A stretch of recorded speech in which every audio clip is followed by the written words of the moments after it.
Konnichiwa minasang, balik lagi dengan saya Rizky Juliarti dari kelas Niruma. Hari ini saya akan menjelaskan ulang materi yang telah disampaikan sesuai dengan pemahaman saya. Oke minasang, hari ini saya sudah mempunyai beberapa materi yang bisa dijelaskan oleh saya, yaitu materi yang pertama ada simbol terjemahan awal. Maksudnya adalah ada beberapa simbol dalam bahasa Jepang itu tidak bisa langsung diterjemahkan dari belakang. Seperti yang kita tahu, cara menyusun kalimat dalam bahasa Jepang dan bahasa Indonesia itu sangat berbeda ya, minasang. Kalau bahasa Indonesia kita umumnya menggunakan SPOK. Nah, sedangkan jika bahasa Jepang kita menggunakan SKOP ya minasang. Jadi predikatnya kita taruh di akhir. Maka itulah kenapa kita dalam bahasa Jepang menerjemahkannya dari belakang, dari predikat dulu ya minasang. Namun kita tidak bisa langsung menerjemahkan dari belakang jika kita mempunyai partikel atau simbol-simbol seperti wa, mo, ga, dan to yang pengulangan. Ini maksudnya to yang ada di belakang ya minasang. Itu to yang ada di belakang itu bisa kita terjemahkan terlebih dahulu. Nah, lalu di sini ada beberapa arti juga ya minasang. Seperti ada kalimat dari, sampai, kemudian atau dan, lalu ada dengan atau menggunakan, karena, kalau, sebelum, setelah, sambil, dan ketika. Jadi misal kalau minasang dalam satu kalimat memiliki partikel wa, itu kita tidak bisa langsung menerjemahkan dari belakang. Yang harus kita terjemahkan terlebih dahulu adalah kalimat sebelum wa ya minasang. Di sini kita juga punya kalimat takaran atau pelengkap yang isinya ada sangat, banyak, sedikit, dan lain-lain. Lalu sebelum kita menerjemahkan dari belakang, di situ juga pasti dalam satu kalimat itu tidak mungkin tidak ada penanda seperti koma atau titik. Nah, jika dalam satu kalimat ada beberapa koma, minasang boleh terjemahkan dari belakang komanya terlebih dahulu ya. Lalu ketika ada titik, baru deh kalian bisa menerjemahkan dari belakang titik. Terus ini ada partikel ga yang artinya nya. Ini untuk kalimat pasif ya minasang. Ini untuk kata kerja pasif. Namun partikel ga di sini bisa juga diterjemahkan dari belakang. Nih, ini ada kalimat pengecualian partikel ga yang pasif yang diterjemahkannya dari belakang. Untuk partikel ga yang pengecualian ini, kita juga memiliki kata kerja dan kata sifat pengecualiannya minasang. Seperti ini, ada kata kerja arimas atau imas yang artinya ada. Terus di sini ada kata kerja dekimas dari perubahan kanoke yang awalnya simas melakukan lalu diubah ke perubahan kanoke artinya menjadi bisa, karena perubahan kanoke itu digunakan untuk kalimat potensial atau kebisaan ya minasang. Lalu di sini ada kata kerja wakarimas yang artinya mengerti. Nah, di sini juga ada irimas atau hitsuyo yang artinya memerlukan. Nah, irimas ini memiliki persamaan kata kerja dengan kakarimas yang artinya memerlukan. Namun kakarimas di sini itu kegunaannya untuk waktu atau masa dan jumlah ya minasang. Jadi kalau irimas bisa digunakan untuk apapun, untuk kata benda, sedangkan kalau kakarimas itu hanya bisa digunakan untuk waktu, masa, atau jumlah. Lalu di sini kita juga punya kata sifat, yaitu ada kata sifat suki yang lawan katanya adalah kirai. Suki di sini artinya suka, kirai di sini artinya benci. Lalu di sini ada kata sifat jouzu yang artinya pandai. Lalu lawan katanya adalah heta yang artinya tidak pandai. Ya. Lalu di sini ada hoshi, tai, dan nai. Kalau hoshi di sini artinya ingin, tai juga sama saja, dan nai itu artinya tidak ya minasang. Nah, di sini kita juga ada kalimat toi yang kalimat toi atau ga i yang artinya lebih atau sebaiknya. Nah, untuk penggunaan ga, pengecualian gak di sini, kita akan menuju ke materi kata sifat aktif dan pasif. Nah, kata sifat aktif dan pasif ini ada yang ada lawannya ya minasang. Maksudnya itu ada persamaan kotoba namun maknanya berbeda. Seperti ini, sukemas dan sukimas. Sukemas di sini adalah kata kerja aktif karena artinya adalah membakar.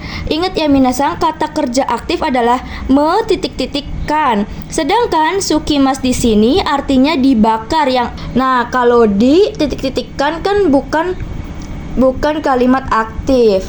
Nih, ciri kalimat aktif dan pasif itu di bahasa Jepang adalah kata kerja yang akhiran itu kalimat pasif.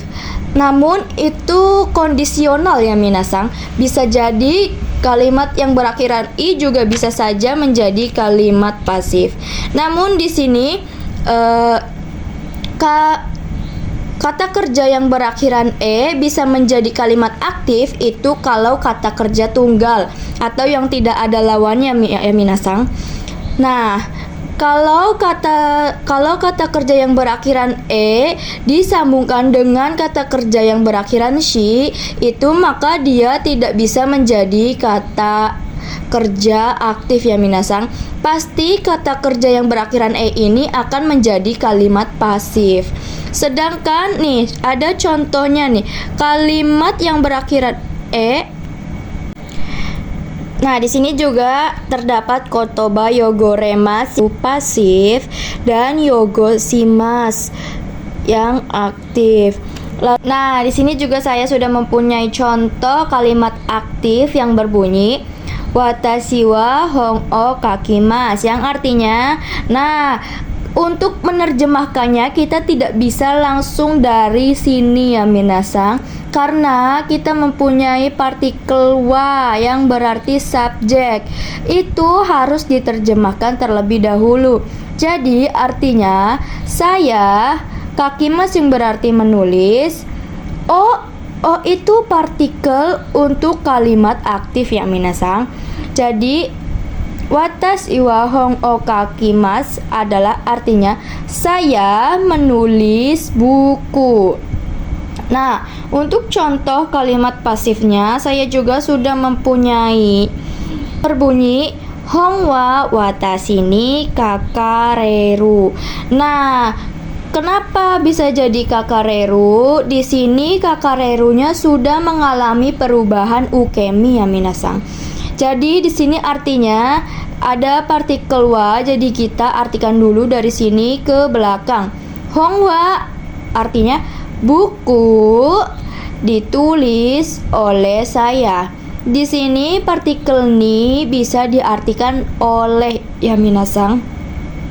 Nah, untuk contoh kalimat pasif dengan perubahan kanokei atau potensial atau bisa juga kebisaan, saya juga sudah punya.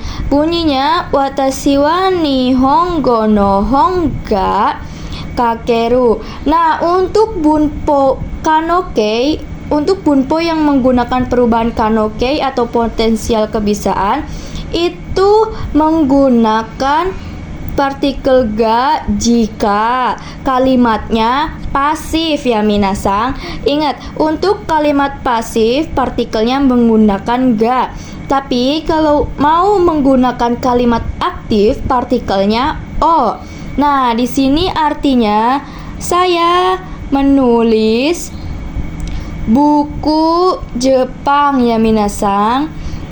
Nah, seperti itu untuk materi simbol awal dan kalimat aktif dan pasif. Terus di sini saya juga mempunyai materi tentang waktu. Di sini di sini waktu juga ada yang memiliki batas atau ujung angka seperti detik, menit, jam, tanggal, hari, bulan, dan tahun. Partikelnya biasanya menggunakan partikel ni. Namun, jika ingin menggunakan partikel ni, itu harus ada angka yang pasti atau spesifik ya minasang. Selain itu, partikel ni-nya digunakannya sunnah atau tidak wajib. Yang wajib dipakaikan partikel ni itu jika keterangan. Nah, kalau tadi itu waktu yang memiliki batas atau terbatas, sekarang saya juga punya materi waktu yang tidak punya batas. Itu ada lamanya waktu. Kalau lamanya waktu itu biasanya menggunakan kang ya minasang. Misalkan kayak 1 minggu lamanya. 1 minggu lamanya itu bahasa Jepangnya ishukang ya.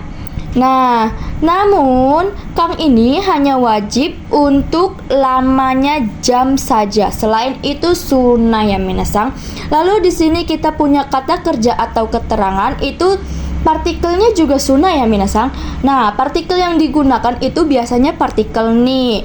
Nih, partikel ni itu hanya wajib jika ada jumlah atau kali. Kali di sini maksudnya adalah frekuensi ya minasang.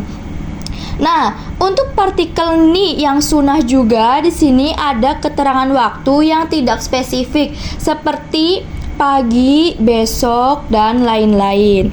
Nah, untuk satuan takaran atau lamanya waktu, partikel itu bisa tidak usah digunakan ya minasang, karena jika 3 kalimat ini sudah masuk ke dalam kata kerja itu bisa jadi tidak spesifik atau angkanya tidak pasti, jadi partikel tidak usah digunakan.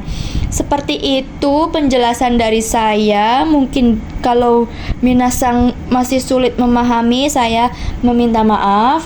Sekian dari saya, terima kasih. Arigatou gozaimashita.